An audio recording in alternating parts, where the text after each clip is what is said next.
Okay, sige po. Ang unang tanong ko, nung itinapon sa lupa, yung one-third of the angels in heaven, kasama si Lucifer na naitapon. Apo, siya yung nangunguna. So, after that, was Lucifer allowed to go back to heaven? Apo, sige po, yung sagot natin, sa panahon nung ihulog siya, hanggang sa mamatay ang ating Panginoon ayon kay Mrs. White, ay nakakabalik pa siya. May access pa siya. After na... Siya lang. Hindi na yung ibang one-third. Apo, yung pong nung mamatay ang ating Panginoon doon sa cross, naputol yung kanyang access. Kasi po yung doon sa Job na sinasabing nagpapanhik manaog, ang ibig pong sabihin ay may access pa siya. Binigyan pa siya talaga ng chance. Ayun po ay hindi natin mababasa sa Bible. Yun po ay kay Mrs. White. Until when ho siya pinayagang bumalik doon? Doon po, nung ipako ang Panginoon, nung mamatay sa cross, naputol na po yung kanyang access. Doon siya lubusang natalo at nawala po na. Naputol na yung kanyang... meron mga ginamit tayong mga verses dati doon. Okay na ho yan. Ang ikalawa kong tanong is, dito sa Daniel 8, verse 14, sabi dito, and he said unto me, sabi ni Daniel, unto 2,300 days, then shall the sanctuary be cleansed. Na rinig ko sa YouTube na yung 23,000 years na yan, nagtapos ng 1844. Tama. So, mula October 22, 1844, ano naman ho ang nangyari sa langit? Ang tanong ko pala ikalawa, how was the sanctuary cleansed up to now? Ano yung cleansing of the sanctuary? Ayan. So at least ang sasagutin na lang po natin ay yung 1844, ano? Kasi doon sa 2,300 years ay natapos ng 1844. Ano po? Ano? So ayon po sa ating doktrina ng mga Seventh-day Adventists, mga kapatid, noong 1844, yun po yung pagpasok ni Jesus Christ doon sa most holy place na tinatawag. At yan po yung antitype nung ginagawa nung priest sa earthly sanctuary. Na every year ay pumapasok po yung sacerdote doon sa most holy place para doon sa tinatawag na Day of Atonement. Ano? So, paano ho bang ginagawa doon sa Day of Atonement? So, doon po natin makikita kung ano yung ginagawa ng ating Panginoon doon sa langit. Ngayon, o doon sa sanctuary, doon sa langit, mga kapatid. Ano? So, doon po sa sanctuary, dito sa lupa, ang nangyayari po doon ay mayroong dalawang kambing na inihahandog. Yan po yung isang papatayin at isang pakakawalan. Ano ho? Yan yung scapegoat na tinatawag. At sa panahon po na yan ay inuutusan ng mga Israelita na lahat ng kasalanan na nasa kanila ay kailangan po nila itong pagsisihan, mga kapatid. Kasi nga, hindi po pwede na mayroong kasalanan na may iwan doon sa bayan. Kasi lahat po ng kasalanan na yon ay ipapasa doon sa scapegoat. So yun yung paraan kung paano nililinis sa kasalanan yung sanctuary. Ibig sabihin, papatayin muna yung kambing, iwiwisik yung dugo, yun ang mga proseso, and then, lahat ng mga kasalanan na nandun sa sanctuary ay ipapasa naman doon sa scapegoat, and then yung scapegoat ay pakakawalan doon sa wilderness. So, ang kahulugan po noon, mga kapatid, yung kasalanan ay talagang ihihiwalay sa bayan ng Diyos. At yung scapegoat na yon ay mamamatay doon sa wilderness, mga kapatid. So, ngayon, ang ating Panginoon ay nandun sa most holy place at siya po yung namamagitan po sa atin at ang tawag nga po dyan ay yung tinatawag na Day of Atonement at an antitype po siya ng Day of Atonement hanggang sa kanyang second coming. Pagkatapos ng kanyang ministry doon sa most holy place, aalis po siya doon, magkakaroon ng close of probation at siya po ay magsi-second coming na. Yun po yun, mga kapatid. Mula ho noong October 22, 1844, up to the present, the sanctuary is being cleansed. Yes po. Opo, kasi nga unang-una, ang purpose pa po niyan, of course, yung salvation na ginawa ng ating Panginoon doon sa cross, ay kailangan po yung maipangaral. Ibig sabihin, kaya habang nandoon yung ating Panginoon sa sanctuary, ay bukas pa po yung tinatawag na pintuan ng awa at yung mga tao ay pwede pang manumbalik sa Diyos at magsisi para yung kailang mga kasalanan ay mapatawad or malinis. Yun po siya. So, ang ibig sabihin, mula ho noong 1844 hanggang ngayon, we are under probation. Yes, Totoo. Unless, Tama po yun. Unless mauna pa yung kamatayan natin. Yes, actually, ang close of probation po ay maraming ano po yun, kamatayan. Of course, pag namatay ka na, kung ano yung record mo na natira, yun na po yung magiging record mo. Kaya nga, habang mayroon tayong tinatawag na pagkakataon, ang sabi nga po ni Mrs. White, mga kapatid, sa tuwing tayo po ay nagkakasala, ay kailangan po talagang agad-agad. Huwag ho natin itong patatagalin. Kailangan ay agad-agad na tayo po ay hihingi ng tawad sa ating Panginoon. Kasi yun yung ating, yun yung ating konsuelo, sabi nga, na once na tayo ay nadapa, kailangan po tayong humingi ng tawad sa ating Panginoon at nakakatiyak po tayo na mapapatawad po tayo. Habang ang ating Panginoon ay nandun pa sa sanctuary. Ngayon, pag umalis na po kasi siya doon, wala na.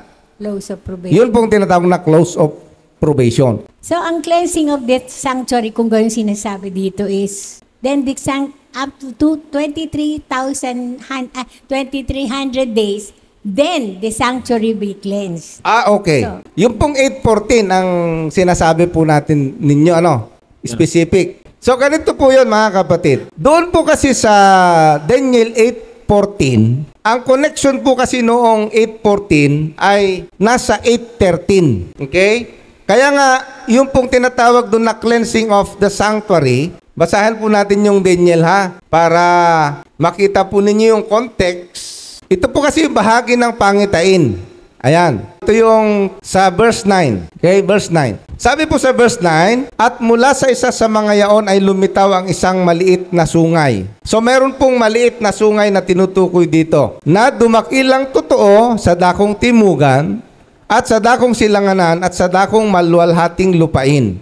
Sa ating pong pag-aaral bilang mga Seventh-day Adventist, ito pong maliit na sungay na ito ay ito rin yung maliit na sungay do sa Daniel 7, no? Na tumutukoy sa papasi. Ang sabi sa verse 10, at lumaking mainam hanggang sa hukbo sa langit. So ang ibig sabihin, yung kapangyarihan ng maliit na sungay na ito ay hindi lamang political, pinakialaman niya po pati yung religious. Kaya nga, naiibang klase pong hayop ito eh. Sabi niya, lumaking mainam hanggang sa hukbo ng langit at ang ilan sa hukbo at sa mga bituin ay iwinaksi sa lupa at mga niyapakan niya on. Verse 11, at nagmalaki hanggang sa prinsipe ng hukbo at inalis niya sa kanya ang palaging handog na susunugin. So makikita po ninyo, yung gawain nitong maliit na sungay na ito ay pinakialaman niya na po yung sanctuary. Okay? Ano ba ang gawain sa sanctuary? Pagpapatawad sa kasalanan. Ayan ho. Okay? Ang sabi dito, at inalis niya sa kanya ang palaging handog na susunugin at ang dako ng kanyang sanktuaryo ay ibinagsak. Ayan. Verse 12, at ang hukbo ay nabigay sa kanya nakasama ng palaging handog na susunugin dahil sa pagsalangsang at kanyang iwinaksi ang katotohanan sa lupa. Okay? At gumawa ng kanyang maibigan at guminhawa. So makikita po ninyo, ito yung naging gawain nitong maliit na sungay na ito. Okay? Ang isa sa ginawa niya, ang sabi dito, iwinaksi ang katotohanan sa lupa. Kaya kung titingnan po ninyo yung panahon ng Dark Ages, mga kapatid, yung panahon ng Dark Ages na tinatawag, bakit Dark Ages? Kasi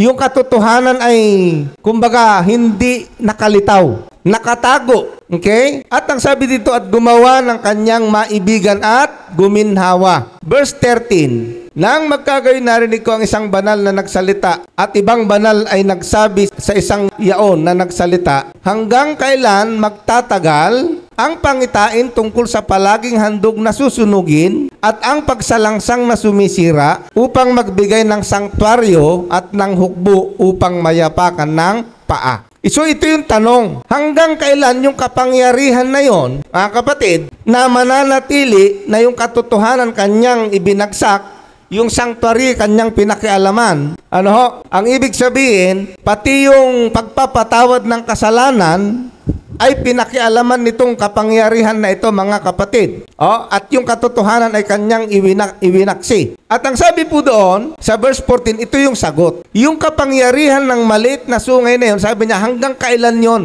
Ang sagot, hanggang sa 2,300 na hapon at umaga kung magkagayoy malilinis ang sanktuaryo. Ang ibig sabihin mga kapatid, itong Daniel 8:14, dito sa pagkatapos ng kapangyarihan ng maliit na sungay na yan, yung ministeryo ng pagpapatawad ng kasalanan, mga kapatid, no? At yung mga katotohanan na iwinaksi ng hayop nitong maliit na sungay na ito ay maibabalik. Actually, ang ibang term po dyan sa ginamit, Brother Johnson, doon sa malilinis, ay, kumbaga, magpapunction po siya ulit. Parang ganon, no? Yung kanyang, maibabalik uli yung kanyang function, at yun nga po ay nangyari noong 1844. Kaya kung mapapansin po ninyo, yung paglitaw ng Seventh-day Adventist, dyan po ay unti-unting muli na lumabas ang mga katotohanan na nawala. Halimbawa, yung Sabat. So, ito po yung isa sa kahulugan po nito na noong 1844 may babangon na isang samahan, dala-dala yung mga katotohanan na iwinaksi ng maliit na sungay at itinuturo natin ngayon mga kapatid yung ministeryo ng ating Panginoon doon sa sanktuaryo sa langit. Actually, tayo hong mga Seventh-day Adventist lamang ang nagtuturo ng tinatawag na sanctuary service na mayroon tayong tagapamagitan doon sa sanktuaryo sa langit na namamagitan sa atin hanggang sa mga oras po na ito. Wala hong ibang denomination na nagtuturo po ng tungkol dito sa bagay na ito mga kapatid. Kaya isa sa katuparan po nitong Daniel 8:14 ay yung paglitaw ng isang samahan na dala-dala niya yung buong katotohanan at kasama yung ministeryo ng ating Panginoon doon sa sanktuaryo sa langit, Brother Johnson. Okay, at meron po lang akong idadagdag ng konti mga kapatid kasi importante ito. Yung pong pagtuturo natin tungkol sa sanktuaryo, ito po ay ginagamit para bulihin tayo bilang mga Seventh-day Adventists na wala raw investigative judgment sa Biblia. Kaya ito pong aking pinakita kanina. Ito po yung ating diagram tungkol po doon sa fulfillment noong ating computation noong 2,300 days or years na ang dulo po nito ay noong 1844. So makikita po ninyo rito, after 1844, meron kayong makikita po dyan investigative judgment at sa dulo ay Jesus return, yung pagbabalik ng ating Panginoon. So, ang tanong ay, papaano, nabanggit na ni Brother Gomer, paano natin patutunayan na ang fulfillment ng Daniel 8:14 ay noong 1844? Yan po. So, yung connection, kailangan maging tama po yung starting point nito. Na kung makikita po natin, ang pinaka-starting point niya ay 457 BC. Nakita nyo naman yung diagram. Ang pinaka-starting point niya ay 457 BC, tapos 1844. Para lang maging malinaw to sa mga nanonood sa atin. So yung pong mga nabanggit naman actually ni Brother Gomer yung iba kanina, yung Daniel 8:14 na yung binasa niya, yung 457 BC mga kapatid, ay bakit natin sinasabi na yan ang pinaka-starting point? Sa Daniel 9:24 at 25. Para maging lubos-lubos na po. Okay na po yung mga naunang sagot ni Brother Gomer. Dito na lang po ako sa starting point niya. Daniel 9:24. Ang sabi po kasi dyan, 70 sanglinggo ang ipinasiya sa iyong mga tao at sa iyong banal na bayan upang tapusin ang pagsalangsang at upang wakasan ang pagkakasala at upang linisin sa kasamaan, at upang dalhin ng walang hanggang katuwiran, at upang tatakan ang pangitain at ang panghuhula, at upang pahiran ang kabanal-banalan. Pansinin po niyo, ang dami pong mga pangyayari na binabanggit po dito sa verse 24. Tapusin yung pagsalangsang, at wakasan ang pagkakasala, linisin ang kasamaan, dalhan ng walang hanggang balita, at upang tatakan ang pangitain at ang panghula upang pahiran ang kabanal-banalan. Yun po yung mga pangyayari. Pagdating sa verse 25, iyong ang talastasin at bulayin na mula sa paglabas ng utos na isauli at itayo ang Jerusalem na sa pinahiran na prinsipe magiging 7 sanglinggo at 62 sanglinggo. Ito'y matatayo uli na may lansangan at kuta sa makatwid bagay sa mga panahong mabagabag. So makikita po ninyo na yung binanggit sa mga 2 talatang ito, yung mga pangyayari at yung pasimula. Dito sa verse 25 kasi, ay binabanggit dyan yung pinakapasimula. Sabi dyan, mula sa paglabas ng utos na muling itayo ang Jerusalem hanggang sa Mesiyas. So doon, hanggang aabot ito hanggang doon sa Mesiyas. Ano po? Ito ay may 7 sanglinggo at 62 sanglinggo. 7 weeks at 62 weeks. So, 69 weeks. Pero binanggit din po dyan na 70 sanglinggo. So, sa 62 plus 7, 69. Kulang ng isa. Doon sa isang sanglinggo natitira, ay doon po patitigilin yung handog. So, ibig sabihin, yung pinakita ko kanina, ay mula nang lumabas ang utos, hanggang sa panahon ng Panginoon, ay 70 weeks. Yung isang natitirang sanglinggo, patitingilin yung handog. So, ibig sabihin, ito po yung natitira na doon sa isang linggo, ay doon po ipinako sa cross yung Panginoon. Yung 62 weeks mula 457 mga kapatid, ay humangga po ito doon sa 34 AD. Ano po? Yung 62 weeks, ay yung natitirang 1 week po mga kapatid, ay doon po 31 AD po yon, yung pinako sa cross ang ating Panginoon. So yung mula 27 AD hanggang doon po yung 69, mayroong natitirang isang linggo, patitigilin ang hain. So 31 AD po yon hanggang 34 AD. Yung 34 AD, ito po yung binato si Esteban. Yun yung binanggit sa kaninang talata na tapusin yung may inilaan, may inilaan para sa kanyang bayan. So ibig sabihin, hanggang 34 AD ay itinuturing pang espesyal na bayan ang Israel. After pong itakwil nila sa Esteban, ang ebanghelyo ay nakarating na sa hintel, hindi na po sila yung espesyal na bayan, yung Israel. Ano po? Nakarating na ang mensahe sa mga hintel. Kaya kapag kinompute po natin yan, ay mula 457, ang dulo po talaga niyan ay 1843 o 1843. Pero bakit 1844? Kasi tandaan po natin BC tsaka AD. Merong isang taon na napapaloob dyan. Kaya mag-a-add tayo ng 1. Kaya 1844 yung dulo. Ngayon, ano po ang nangyari mula noong 1844? Ito yung sinasabi po natin na investigative judgment or pre-advent judgment na hindi po naniniwala ang marami dito. Wala po anyang investigative judgment kasi alam naman ng Diyos ang lahat ng bagay. Bakit may ganon? Actually, totoo po yun. Pero hindi kasi para sa Diyos yung pre-advent judgment. Ang pre-advent judgment, mga kapatid, tandaan nyo mga kabataan, kaya nyo nang maintindihan to. Ang pre-advent judgment, ito yung paghuhukom, unang bahagi ng judgment bago dumating si Kristo. Kasi pagdating ni Kristo, wala na pong isa-isang pagharap sa hukuman. Sabi ng 2 Korinto 5:10, lahat tayo ay haharap sa hukuman ni Kristo. Ngayon ang tanong, kailan mangyayari yon, mga kapatid?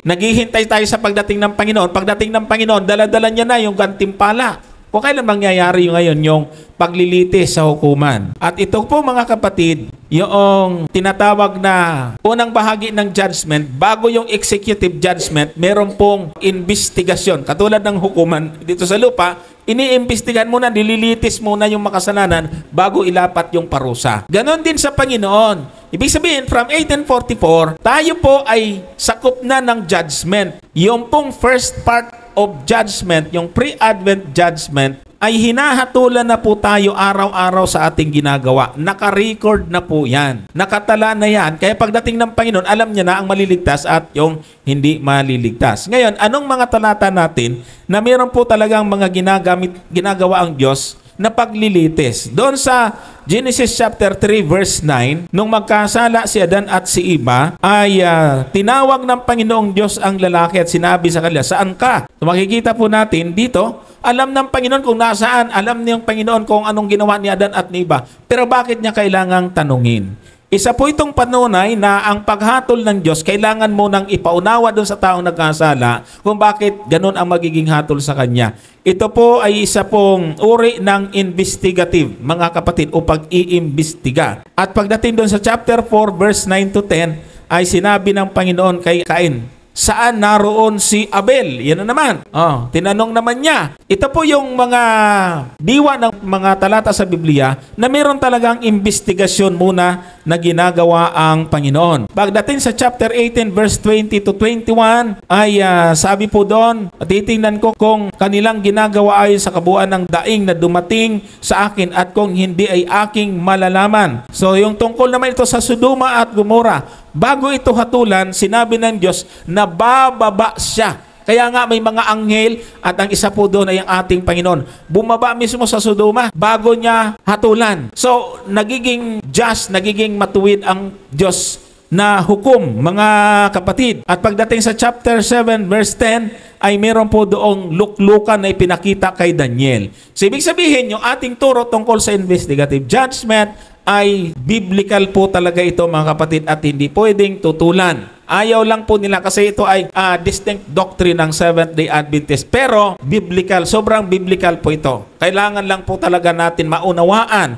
Hindi man po natin ma-explain po ito sa mga tao. Kasi ako, ang tagal ko rin ito naintindihan. Ang tagal ko rin natutunan paano ipaliwanag. Bagaman nung naintindihan ko na, hindi ko rin siya ma-explain. So ito po yung pinaka-backbone ito ng ating church kasi doon po nag-start noong 1844, doon po nagsimula ang kilusan ng bayan ng Diyos na nagsauli o binalik po yung mga iwinaksi sa lupa na katotohanan ay ibinalik po ng Seventh-day Adventist, mga kapatid. Kaya napakaganda dahil nga pag tinignan natin yung Revelation chapter 14 ay isa po sa isisigaw po dyan sa chapter 14 verse 7. Ang sabi po dyan sa verse 7, ang isa sa sigaw ng three angels messages, ang sabi sa verse 7, 14:7, at sinabi niya ng malakas na tinig, matakot kayo sa Diyos at magbigay kaluwalhatian sa Kanya sapagkat dumating ang panahon ng Kanyang paghatol at magsisamba kayo sa gumawa ng langit at lupa at ng dagat at lahat ng mga bukal ng mga tubig. So, ibig sabihin, ang tunay na bayan ng Diyos, yung pabalitan ng tatlong sinugong anghel, ay dadalhin ito ng tunay na iglesia, tunay na bayan ng Diyos. At isa sa isisigaw nila, dumating na yung paghatol. Ang nagtuturo lamang ng pre-Advent judgment ay ang Seventh Adventist. Therefore, yung may dala ng tatlong sinugong anghel ay ang Adventista sa pamamagitan po ng investigative judgment. At 1844, doon din nagsimula sa pamamagitan ni William Miller na nagkaroon ng masamang karanasan, great disappointment, pero yung mga natira po doon na muling nag-aral ng prophecy ay yun po ang pinagsimulan ng ating iglesia. Ang cleansing ay hindi po tayo ang nag-cleanse, kundi pinaliwanag lang po natin. In-explain po natin yung pong paglilinis, yung tinatawag na pre-Advent judgment. Apo. So ang Diyos po yung naglilinis po doon. Ibig sabihin, yung interpretation, tayo po ang tayo po yung nagpaliwanag po nito. Ayan. Okay na? O may dagdag ka dyan? Yun po kasing ginamit doon sa 8:14 na cleanse, no? Kung babasahin po natin dito sa ating Bible commentary, kasi nga, yung iniisip nga po natin minsan, yung cleansing ay katulad nung binabanggit doon sa Levitico pag Day of Atonement. No? Pero dahil nga po ang context nung sinasabi nung talata, yun kasing sanctuary ay kumbaga ibinagsak nung maliit na sungay. Ibig sabihin yung operation nung sanctuary, pinakialaman nung maliit na sungay, no? Yung mediator nila ay mga tao na, magko-confess ka na dun sa mga priest, no? So, yun po kasi ang ginagawa sa sanctuary mismo. Kaya yung gawain ng maliit na sungay na yun, kumbaga, yung operation ng sanctuary, no, ay dinumihan niya. Ibig sabihin, pinakialaman niya po yun. Okay? Kaya yung termino na cleanse doon sa Daniel 8:14 ay hindi lamang yung nauunawaan natin na paglilinis ng kasalanan, kundi para ibalik uli yung tamang operation nung sanctuaryo. Okay? Ang sabi dito sa ating Bible commentary, sabi niya, itong cleanse na ginamit doon sa Daniel 8:14, isang beses lang po siya ginamit. Ang sabi po dito, the verb occurs in the form here found Nephal, only this once in the Old Testament. Doon lang po sa Daniel 8:14 ginamit yung termino na yon, yung Nephal. Okay? Which may suggest, sabi niya, that a specialized meaning of the term is indicated. Looks, yung mga nag-translate yung lexicographers na tinatawag, and translator suggests various meanings such as be put right or be put it a rightful condition, be put in a rightful condition, be righted, be declared right, be justified, be vindicated. The translation shall be cleansed is the reading of the LXX, yung pong Septuagint, which here has the verb form kataristhesia. Ano? It is not known whether the translator of LXX gave an adapted meaning to the Hebrew Sadak or translated from manuscript employing a different Hebrew word. Ibig sabihin mga kapatid, yung cleanse doon na ginamit ni Daniel ay isang beses niya lang pong ginamit para i-connecta doon sa ginawa nung maliit na sungay na pang dadahas doon sa sanctuary, mga kapatid. Kaya nga, doon sa 1844, kaya nga after 2,300 days, yung operation ng sanctuary ay magiging maliwanag muli sa kaalaman ng mga tao, dala-dala po ito ng Seventh-day Adventist, mga kapatid. Kaya nga, ang Seventh-day Adventist lamang ang may turo patungkol sa sanctuary doctrine o yung investigative judgment na tinatawag, mga kapatid. So, yan po yung isa sa kahulugan nitong Daniel 8:14. And of course, maliban doon, ay ibinalik din ng ating denomination yung mga katotohanan na iwinaksi ng maliit na sungay. So, yun po yung ating, kumbaga, kaya dito ay talagang yung Seventh-day Adventist po talaga ay lumitaw siya because of prophecy. Hindi po siya lumitaw lang ng basta-basta. Ang ibig sabihin, yung kanyang paglitaw ay nakabase po talaga sa prophecy. At yan nga po yung Daniel 8:14, mga kapatid. Sana po ay nakatulong kahit papaano. Meron lang akong idadagdag tungkol doon sa cleanse na binanggit ni Brother Gomer muna sa Hebrew word na sadak. Yung literal meaning po dito ay doon sa ating Bible commentary, pareho po kami nang binuksan, ay yung isa sa meron po kayo itong diachronic meaning, to be just, to be righteous, to be justified, to be vindicated. So, doon po hinango sa 8:14. Ano po, yung salitang ginamit ay Nepal form na sadak. Nangangahulugan ay to be made right or to be set right. Ito yung nabanggit ni Brother Gomer kanina, mga kapatid. So, tinitingnan po rito na mayroon pang ilan sa mga pwedeng kahulugan po dito.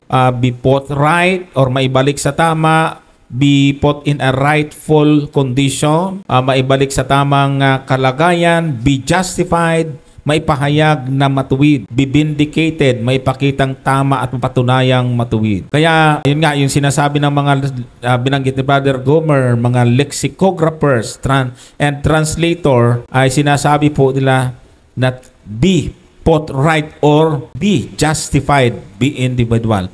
So, ang ibig sabihin, ang sadak or cleanse na ito ay hindi lamang physical na paglilinis, kundi moral or spiritual na pagtatama. Yun nga, ang ganda po ng explanation ni Brother Gomer. Kasi minaliin nga ito ng maliit na sungay.